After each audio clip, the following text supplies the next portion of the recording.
ஆதியார் அனாதியார்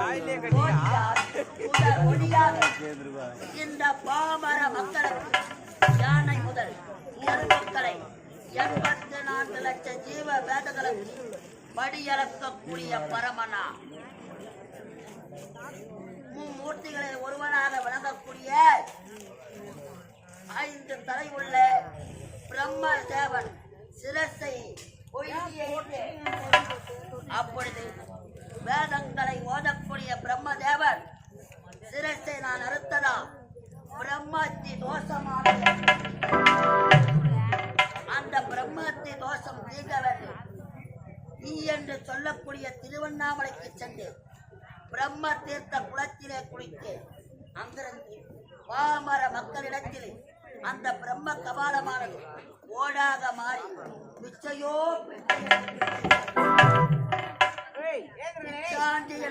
பெயர் வைத்தார்கள். எதற்காக? இந்த ஊடகத்திலே அதர்மங்கள் நிலைத்து வாழ வேண்டும் என்பதற்காக. என்ன செய்தார்? அறப்பட்ட பிரம்மதேவனோ அவன் தந்தையாக அந்த வைகுண்டவாசன் நாராயணனை தேடி ஓடினான். தந்தையே, உனது உந்தி கமலத்திலே பிறந்தவனா, உனது தங்கையாக விளங்கக்கூடிய பார்வதி தேவி சொல்ல மடியளக்கக்கூடிய பரமன் என் சிரசை போய்விட்டா எப்படி என் சிரம் அறுக்கப்பட்டதோ அதே போல் பார்வதி தேவியின் சிரமானது அறுக்கப்பட வேண்டும் என்று நாராயணனிடத்திலே சத்தியம் கேட்டார்.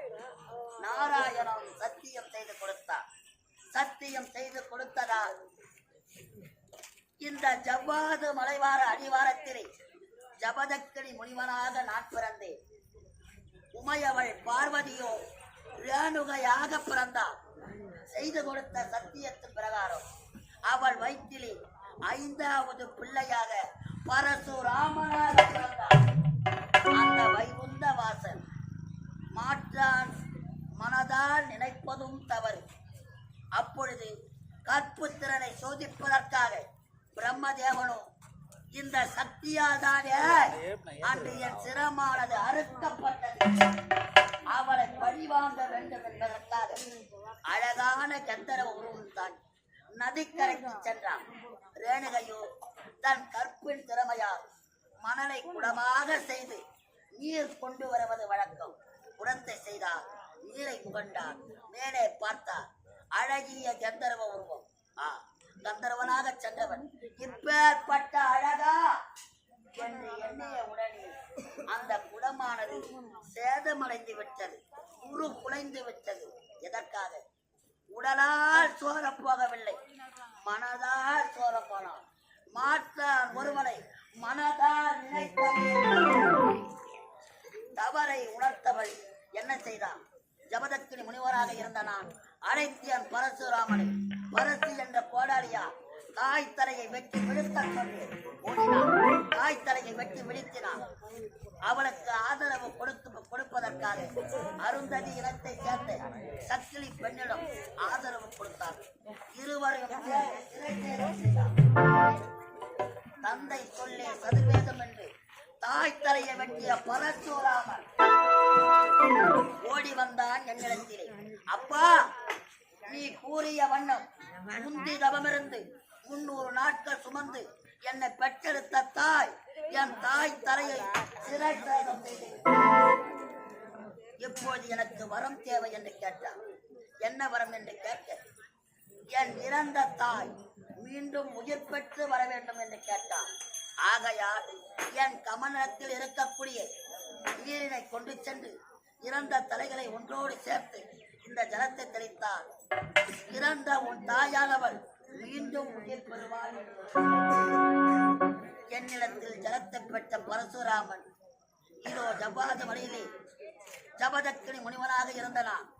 கையிலே சிவபெருமான அவதரித்து விட்டு உயிர் பெற்றிருப்பார். என் மனைவி ரேணுகை பார்வதியாக வருவாள். என் இடபாகத்தை கொடுக்க வேண்டும். பார்வதா,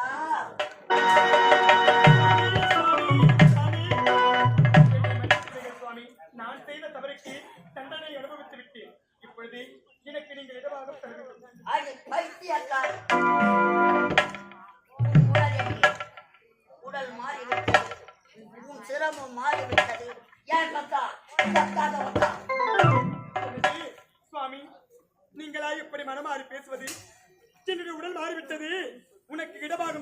கூடாது என்று சொல்கிறீர்களே சுவாமி, உங்களுடைய இடமாக ராகதா, உனது உடலோ அருந்ததியின் உடல், உனது முகமோ இரண்டு கையாக பிறந்த என் மனைவி பார்வதியின் முகம். ஆகையால் இடபாகத்தை கொடுக்க வேண்டும் என்று வருகிறார். எப்பொழுது அருந்ததி உடலோடு இருக்கக்கூடிய உனக்கு இடபாகம் கொடுக்க முடியாது. சுவாமி, எனக்கு இடபாகம் தர முடியாதா? தர முடியாது சுவாமி. தெரியாமல் செய்த தவறுக்கு எவ்வளவோ தண்டனை அனுபவித்து விட்டு மீண்டும் என்னை வார்த்தைகளால் கொல்ல வேண்டாம் சுவாமி. என்னை மன்னித்து உங்களோடு வைத்தியக்காரி, தவறு செய்தவர்கள் தண்டனை அனுபவித்தே ஆக வேண்டும். அது கடவுளாக இருந்தாலும் சரி. ஏய் மாற்றாளை மனதால் நினைப்பது தவறு. சந்திரவனை வேலை கண்டார், பெற்றெடுத்த மனதால் சிறந்து போய்தான் மீண்டும் உயிர் கொடு என்றார். அருந்ததி உடலும் உனது முகமும் ஒன்றாக சேர்ந்து விட்டது. இப்பொழுது எதற்காக வந்திருக்கிறார்? அப்படியா? அப்படி என்றால் எனக்கு இடமாகும் தங்களால் தர முடியாது. தர முடியாது. நிச்சயமாக, உறுதியாக, இறுதியாக, வைத்தியக்காரி சத்தியமாக. அப்படியா? படியளக்கும் பரமேஸ்வரன் என்று ஆணவமா? அதே பரமேஸ்வரா, எனக்கு இடமாகும் தர முடியுமா? முடியாது. வைத்தியக்காரி, காமத்துக்காக கண்ணை கொடுத்த வேலை சொல்வதை அருந்ததி உடலோடு என் இடபாகத்தில் பாதி உனக்கு தர முடியாது. தர முடியாது சுவாமி. என்னுடைய பொறுமைக்கு ஒரு எல்லை உண்டு. எனக்கு கோபம் பிறந்தால் உங்களுடைய நிலைமை என்னாகும் அதை மறந்துவிட்டாயா? ஒரு பெண்ணுக்கு இவ்வளவு ஆணவம் இருக்கக்கூடாது.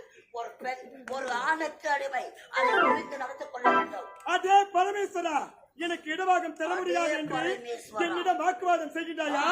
அதா அறிவத்தவனே, இப்பொழுது அகோர உருவமாக எடுத்து உன்னை என்ன செய்ய போகின்றேன்? ஆமா, கோவிந்தா.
வரையணும் சுத்தி சுடர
நின்ற உமையே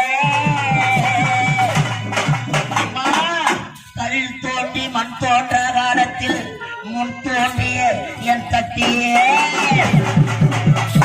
இந்த அழகான பெரிய வெளிக்காடு கிராமத்திலே அம்மாடி புகழோடு வாழ்பவளே என் தாயே அகிலான கோடி பிரம்மாண்ட நாயகி என் நம்பிக்கைய முத்துமா இவ முத்து குளிப்பவரா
மணியாடி வந்த வேலையிலே என் தாய் எப்படி வரா அவ அண்ணன் அடையழகா அவனுக்கு முன்ன சடையழகா அண்ணன் அடையழகா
உடையவள் அம்மா நீ மயானத்தில் சூறையிட ஆசையில் தேரோட ஓடி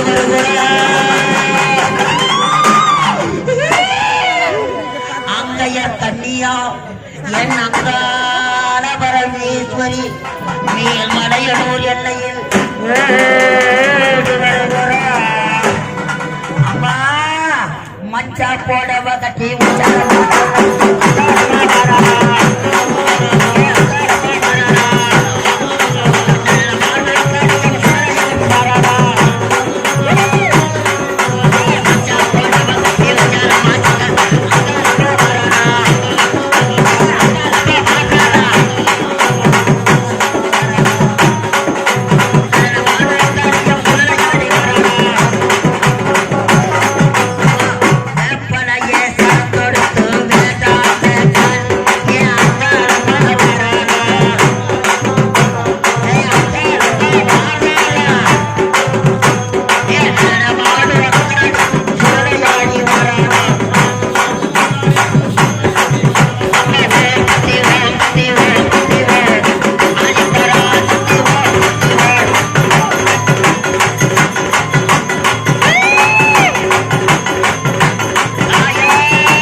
உலகாலும் மயவழி இந்த ஊரை காக்கும் உத்தமி உன் பாத படுத்தோம் அம்மா அம்மம்மா உத்தமியே அருள்வாய் அம்மா முத்துமாரி அம்மா உத்தமியே அருள்வாய் அம்மா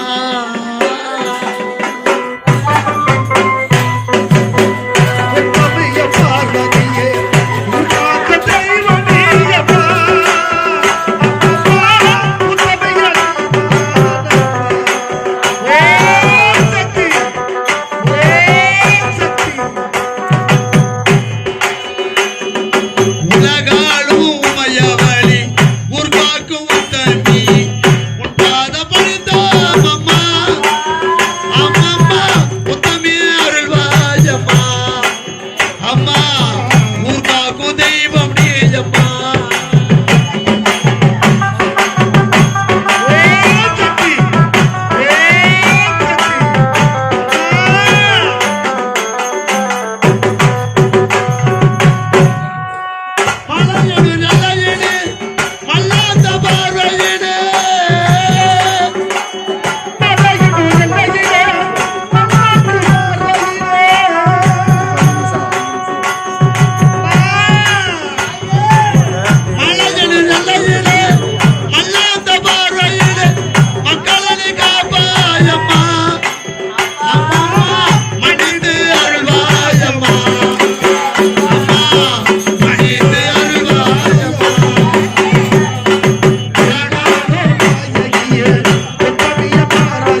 என்பதற்காக உண்மைதான். அகோர காளியாக கோழி முட்டை கண்கள் கோடாரி மக்கள் விரித்த சடை அகோர ரூபம் கொண்டு என் இடபாகத்தை அடைய வேண்டும் ஓடி வருகிறார் சுவாமி.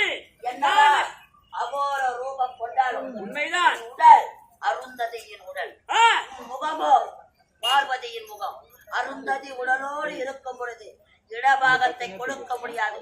போய்விடனி வைத்தியக்காரி. சுவாமி, நான் யார்? உமா பார்வதி. உனக்கு என்னிடம் இடம் கிடையாதா? சுவாமி, எதற்காக வந்திருக்கிறேன்? உனக்கு இடபாகம் வருவதால் பெற்றுக் கொள்கிறேன். பதியே தெய்வம். அவர் இருக்கும் இடமே ஏகாந்த மேடை. பதியின் இடபாகத்தை கேட்கிறார். அதற்கு அருந்ததை கட்டி கிடக்கிறார். உடல் யாருடைய உடல் தெரியுமா? யாருடைய உடல்? நீச்சம் அடைந்த அருந்ததியின் உடல். அந்த அருந்ததி உடலோடு உடல் சேர்ந்தார். பாமர மக்கள் என்ன சொல்வார்கள்? கீழாடியை சேர்ந்த அருந்ததி உடலோடு இடபாகத்தை கொடுத்து விட்டார் சிவபெருமான். எண்ணி நகையாட மாட்டார்களா? போய்விடு, என் முகத்தில் விழித்தாரே. சுவாமி, கொன்னை தெரிந்து நான் அறியாமல் தெரியாமல் செய்துவிட்டேன். என்னை மன்னித்துக் கொள்கிறேன். பெண் புத்தி பெண் புத்தி என்று உரைப்பார்கள். தவறை செய்தவர்கள் தண்டனை அனுபவித்தே ஆக வேண்டும். இந்த உடலோடு இந்த பாமர மக்களிடத்தில் பேயாக பிசாசாக அழைத்து திரையடி பைத்தியக்காரன். முடியுமா முடியாதா? உறுதியாக சொல்கின்றேன். அறியாமல் செய்துவிட்டேன். நான் யார்? உனது மனைவி அல்லவா? இளை, நீ மன்னித்து ஏற்றுக்கொள்ளக் கூடாதா? பார்வதா, சுவாமி, எத்தனை முறை எடுத்து உரைத்தாலும் என் இடபாகத்தை கொடுக்க முடியாது. ஓ சுவாமி, திறவாலும் உன் மனக்கதை. திறவாதோ உள்மன கதவே மீண்டும் திரும்பாதோ எங்களில் உறவு நமது உறவு திறவாதோ உண்மன கதவை மீண்டும் திரும்பாதோ நம் உறவு திறவாதோ கதவை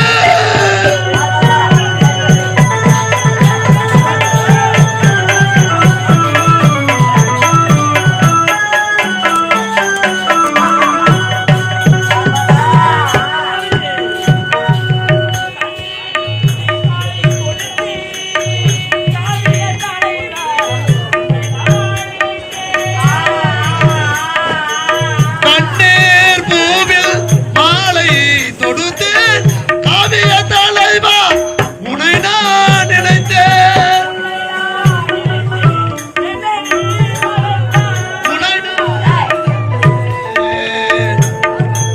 உனை நான் நினைத்தேன் என்னை நீ மறந்தாய். உண்மையை நானும் சொல்வேன் திறவாதோ உண்மன கதவு மீண்டும் திரும்பாதோ நமது உறவு திறவாதோ உண்மன கதவு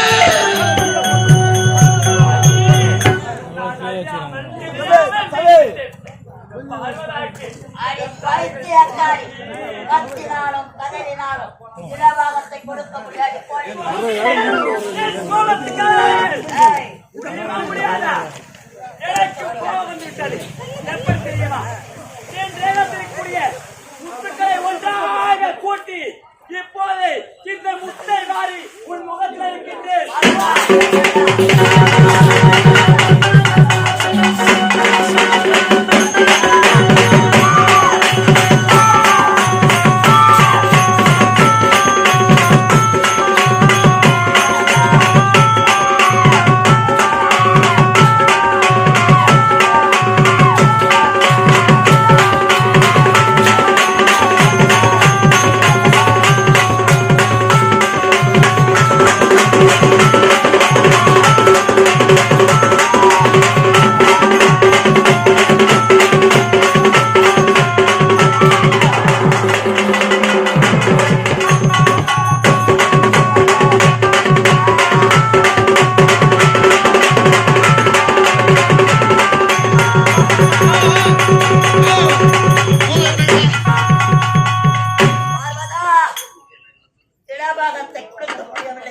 என்பதற்காக உடம்பில் உள்ள சின்னம்மை பெரியம்மை என்று சொல்லக்கூடிய முத்துக்களை வாரி இறத்தாயே என் ரேகமெல்லாம்